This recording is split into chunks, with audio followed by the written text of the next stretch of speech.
بسم الله الرحمن الرحيم. يا أيها المزمل قم الليل إلا قليلا نصفه وانقص منه قليلا أو زد عليه ورتل القرآن ترتيلا إن سنلقي عليك قولا ثقيلا إن ناشئة الليل هي أشد وطئا وأقوم قيلا إن لك في النهار سبحا طويلا واذكر اسم ربك وتبتل إليه تبتيلا رب المشرق والمغرب لا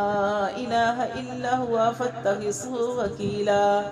واصبر على ما يقولون واهجرهم هجرا جميلا وذرني والمكذبين أولي النعمة ومهلهم قليلا إن لدينا انكالا وجهيما وطعاما ذا غصة وعذابا أليما يوم ترجف الأرض والجبال وكانت الجبال كثيبا مهيلا إنا أرسلنا إليكم رسولا شاهدا عليكم كما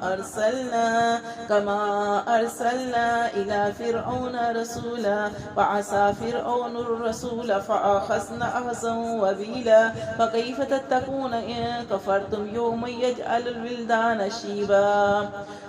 إن كفرتم يوما يجعل الولدان شيبا السماء منفطر به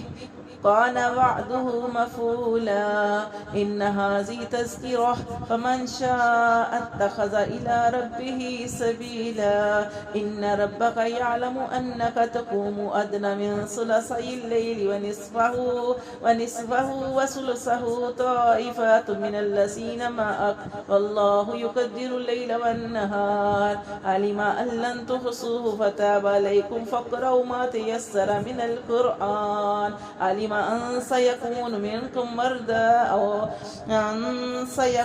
منكم مرضى وآخرون يضربون في الأرض يبتغون من فضل الله وآخرون يقاتلون في سبيل الله فاقرؤوا